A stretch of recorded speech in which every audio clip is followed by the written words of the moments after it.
Chapter 10. How I Go About Finding a Growth Stock. After the publication of the original edition of Common Stocks and Uncommon Profits, I began receiving an amazing, to me, number of letters from readers all over the country. One of the most common requests made was for more detailed data about just what an investor or his financial advisor should do to find investments that will lead to spectacular gains in market price. Since there is so much interest in this matter, it may be beneficial to include some comments on this subject here. Doing these things takes a great deal of time as well as skill and alertness. The small investor may feel a disproportionate amount of work is involved for the sums he has at his disposal. It would be nice, not only for him but also for the large investor, if there were some easy, quick way of selecting bonanza stocks. I strongly doubt that such a way exists. How much time should be spent on these matters is, of course, something each investor must decide for himself in relation to the sums he has available for investment, his interests, and his capabilities. I cannot say with any assurance that my method is the only possible system for finding bonanza investments. Nor can I even be completely sure that it is the best method, although, obviously, if I thought some other available approach were better, I would not be using this one. For some years, however, I have followed the steps I am about to outline in detail. Doing this has worked and worked well for me. Particularly in the highly important earlier stages, someone else with greater background knowledge, better contacts, or more ability might make some important variations in these methods and attain further improvement in overall results. There are 2 stages in the following outline, at each of which the quality of the decisions made will have tremendous effect upon the financial results obtained. Everyone will recognize instantly the overwhelming importance of the decision at the second of these 2 critical points, which is, do I now buy this particular stock or do I not? What may not be as easy to recognize is that right at the start of an organized method for selecting common stocks, decisions must also be made that can have just about as great an impact on the chance of uncovering an investment that 10 years later will have increased, say, 12-fold in value rather than that has not quite doubled. This is the problem that confronts anyone about to start on a quest for a major growth security. There are literally thousands of stocks in dozens of industries that could conceivably qualify as worthy of the most intensive study. You cannot be sure about many of them until considerable work has been done. However, no one could possibly have the time to investigate more than a tiny % of the available field. How do you select the one or the very few stocks to the investigation of which you will devote such time as you have to spare? This is a far more complex problem than it seems. You must make decisions that can easily screen out from investigation situations that a few years later have produced fortunes. You may make decisions that limit your work to rather barren soil, in that as you gather more data the outlook appears more and more clear that you are approaching the answer you are bound to find in the overwhelming majority of all investigations. This is that the company is run-of-the-mill or maybe a little better, but that it just is not the occasional bonanza that leads to spectacular profit. Yet this key decision determines whether, financially speaking, you are prospecting rich or poor on the basis of relatively little knowledge of the facts. This is because you must make decisions on what to or what not to spend your time before you have done enough work to have a proper basis for your conclusion. If you have done enough work to have adequate background for your decisions, you will have already spent so much time on each situation that, in effect, you will have made this vital first decision on a snap basis anyway. You just will not have realized that you have done so. Some years ago, I would sincerely but mistakenly have told you that I used what would have sounded like a neat method for solving this problem. As a result of companies which I had already investigated, and particularly as a result of familiarity with the companies in which the funds I managed were concentrated, I had become friendly with a sizable number of quite able business executives and scientists. I could talk to these people about companies other than their own. I believed that ideas and leads furnished by such unusually well-informed contacts would provide a magnificent supply of prospects for investigation that would contain an abnormally large % of companies that might prove to have the outstanding characteristics I am constantly seeking. However, I attempt to use the same analytical and self-critical methods of improving the techniques of my own business that I expect the companies in which I invest to use to improve their operations. Therefore, some years ago I made a study to determine 2 things. How had I come to select the companies which I had chosen for investigation? With hindsight to help me, were there significant variations in the percentage of worthwhile results in the way of outstanding investments subsequently acquired? Between investigations made as a result of the original spark plug idea coming from one type of source and those coming from sources of a completely different nature? What I found astonished me but is entirely logical on analysis. The business executive scientist classification, which I had believed was my main source of original ideas causing me to investigate one company rather than another, actually had furnished only about 1/5 of the leads that had excited me enough to engage in a further study. Of even greater significance, these leads had not proven an above-average source of good investments. This 1/5 of total investigations had led to only about 1/6 of all worthwhile purchases. In contrast, the first original idea for almost 4/5 of the investigations and almost 5/6 of the ultimate payout as measured by worthwhile purchases had come from a quite different group. Across the nation, I had gradually come to know and respect a small number of men whom I had seen do outstanding work of their own in selecting common stocks for growth. A not necessarily complete list of these able investment men would include one or more living in such widely scattered places as New York, Boston, Philadelphia, Buffalo, Chicago, San Francisco, Los Angeles, and San Diego. In many instances, I might not agree at all with the conclusions of any of these men as to a stock they particularly liked, even to the point of feeling it worthy of investigation. In one or two cases, I might even consider the thoroughness of their work as suspect. However, because in each case I knew their financial minds were keen and their records impressive, I would be disposed to listen eagerly to details they might furnish concerning any company within my range of interests that they considered unusually attractive for major appreciation. Furthermore, since they were trained investment men, I could usually get rather quickly their opinion upon the key matters most important to me in my decision as to whether it might be a good gamble to investigate the company in question. What are these key matters? Essentially, they cover how the company would measure up to our already discussed 15 points, with special emphasis in this preliminary stage on two specific subjects. Is the company in, or being steered toward, lines of business affording opportunities of unusual growth in sales?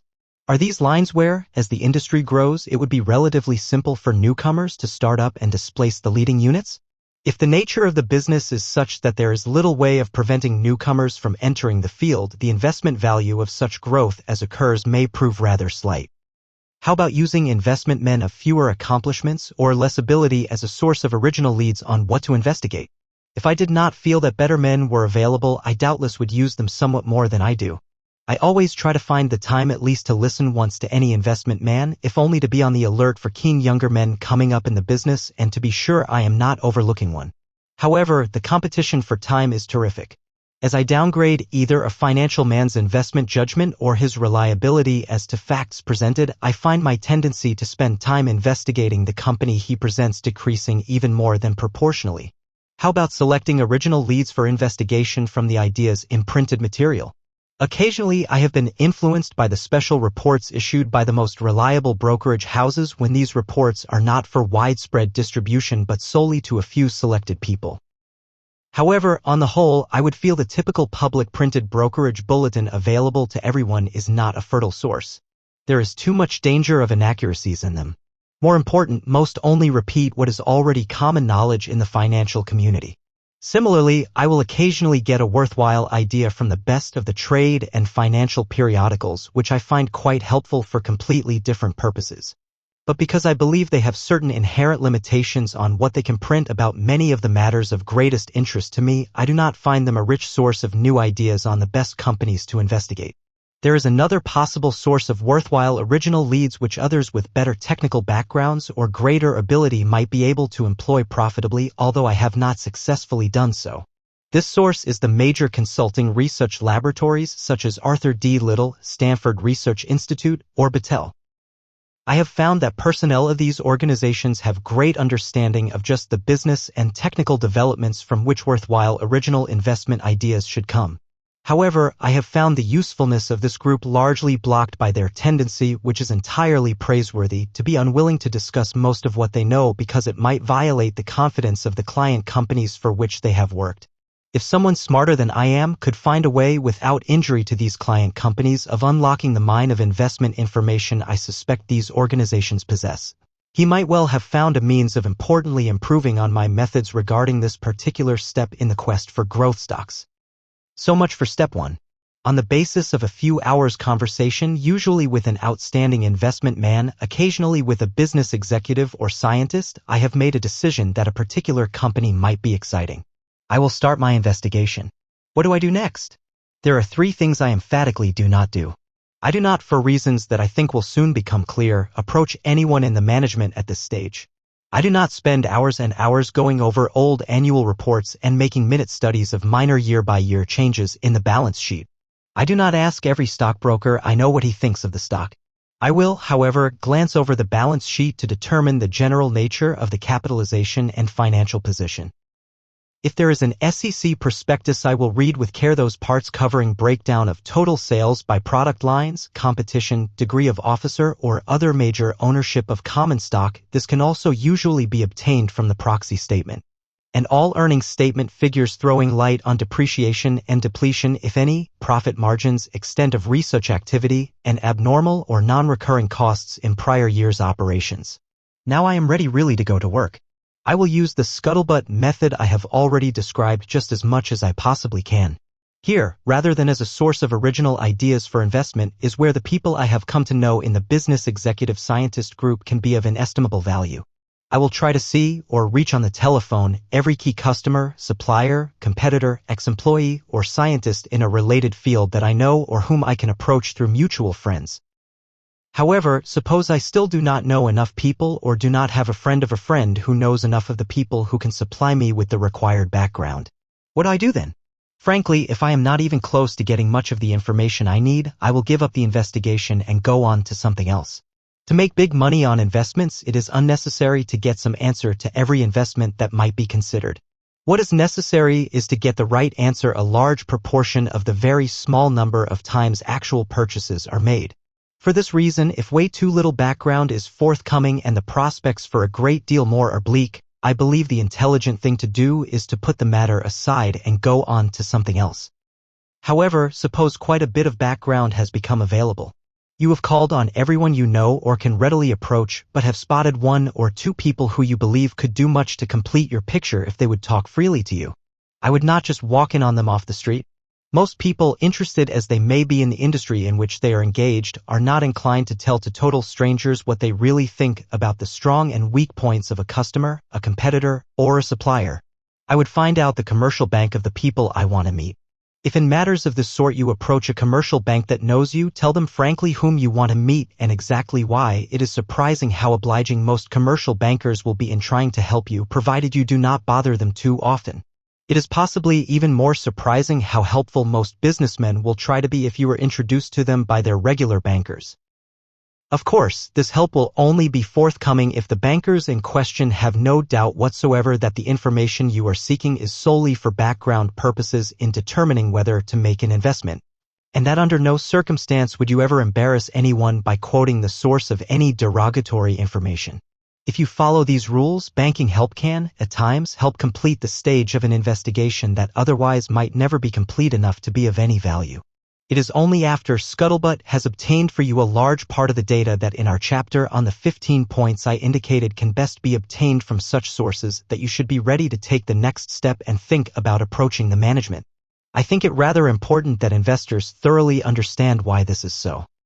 Good managements, those most suitable for outstanding investment, are nearly all quite frank in answering questions about the company's weak points as fully as about its strong points. However, no matter how punctilious a management may be in this respect, no corporate officer in his own self-interest can be expected, unasked, to volunteer some of the most significant matters for you, the investor, to know. How can a vice president to whom you say, "Is there anything else you think I, as a prospective investor, should know about your company?" give a reply to the effect that the other top members of the management team are doing splendidly, but several years of poor work by the vice president for marketing is beginning to cause weakness in sales? Could he possibly volunteer further that this may not be too important, since young Williams on the marketing staff has outstanding ability and in another 6 months he will be in charge and the situation brought back under control? Of course, he could not volunteer these things. However, I have found that if he learns you already know of the marketing weakness, his remark may be diplomatically worded, but with the right type of management and if they have confidence in your judgment, you will be furnished with a realistic answer as to whether anything is or is not being done to remedy weaknesses of this type. In other words, only by having what Scuttlebutt can give you before you approach management can you know what you should attempt to learn when you visit a company. Without it, you may be unable to determine that most basic of points, the competency of top management itself. In even a medium-sized company, there may be a key management team of as many as 5 men. You are not apt to meet all of them on your first or second visit. If you do, you will probably meet some for such a short time you will have no basis for determining their relative ability. Frequently 1 or 2 men of the 5 will be far more able or far less able than the others. Without scuttlebutt to guide you, depending on whom you meet, you may form far too high or far too low an estimate of the entire management. With scuttlebutt, you may have formed a fairly accurate idea of who is particularly strong or particularly weak and are in a better position to ask to meet the specific officers you may want to know better, thereby satisfying yourself as to whether the scuttlebutt impression is correct. It is my opinion that in almost any field nothing is worth doing unless it is worth doing right. When it comes to selecting growth stocks, the rewards for proper action are so huge and the penalty for poor judgment is so great that it is hard to see why anyone would want to select a growth stock on the basis of superficial knowledge. If an investor or financial man wants to go about finding a growth stock properly, I believe one rule he should always follow is this. He should never visit the management of any company he is considering for investment until he has first gathered together at least 50% of all the knowledge he would need to make the investment. If he contacts the management without having done this first, he is in the highly dangerous position of knowing so little of what he should seek that his chance of coming up with the right answer is largely a matter of luck. There is another reason I believe it's so important to get at least half the required knowledge about a company before visiting it. Prominent management and managements in companies in colorful industries get a tremendous number of requests for their time from people in the investment business. Because the price at which their stock sells can have so much significance to them in so many ways, they will usually devote the time of valuable people to such visitors. However, from company after company I have heard the same type of comment. To no one will they be rude, but the amount of time furnished by key men, rather than by those who receive financial visitors but make few executive decisions, depends far more on the company's estimate of the competence of the visitor than it does on the size of the financial interest he represents. More important, the degree of willingness to furnish information, that is, how far the company will go in answering specific questions and discussing vital matters, depends overwhelmingly on this estimate of each visitor. Those who just drop in on a company without real advanced preparation often have 2 strikes against them almost before the visit starts. This matter of whom you see, that it be the men who make the real decisions rather than a sort of financial public relations officer, is so important that it is wise to go to considerable trouble to be introduced to management by the right people. An important customer or a major stockholding interest known to management can be an excellent source of introduction to pave the way for a first visit. So can the company's investment banking connections. In any event, those really wanting to get optimum results from their first visit should make sure that those introducing them have a high regard for the visitor and pass the reasons for this good opinion on to the management. Just a few weeks prior to my writing these words, an incident occurred which may illustrate how much preparation I feel should be made prior to a first call on management. I was lunching with 2 representatives of a major investment firm, one which is the investment banker for 2 of the handful of companies in which the funds I manage are invested. Knowing the small number of situations I go into and the long time I normally hold them, one of these gentlemen asked me the ratio between the new, to me, companies I visited and the ones of these into which I actually bought. I asked him to guess. He estimated I bought into 1 for every 250 visited. The other gentleman ventured that it might be 1 for every 25. Actually, it runs somewhere between 1 to every 2 and 1 to every 2 and 1/2. This is not because 1 out of every 2 and 1/2 companies I look at measures up to what I believe are my rather rigorous standards for purchase. If he had substituted companies looked at for companies visited, perhaps 1 in 40 or 50 might be about right. If he had substituted companies considered as possibilities for investigation, whether I actually investigated them or not, then the original estimate of 1 stock bought for every 250 considered would be rather close to the mark.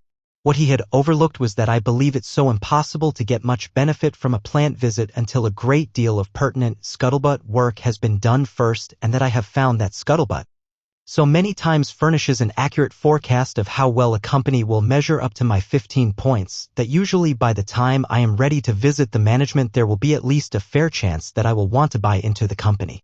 A great many of the less attractive situations will have been weeded out along the way. This about sums up how I go about finding growth stocks. Possibly 1/5 of my first investigations start from ideas gleaned from friends in industry and 4/5 from culling what I believe are the more attractive selections of a small number of able investment men. These decisions are frankly a fast snap judgment on which companies I should spend my time investigating and which I should ignore. Then after a brief scrutiny of a few key points in an SEC prospectus, I will seek scuttlebutt aggressively, constantly working toward how close to our 15-point standard the company comes. I will discard one prospective investment after another along the way.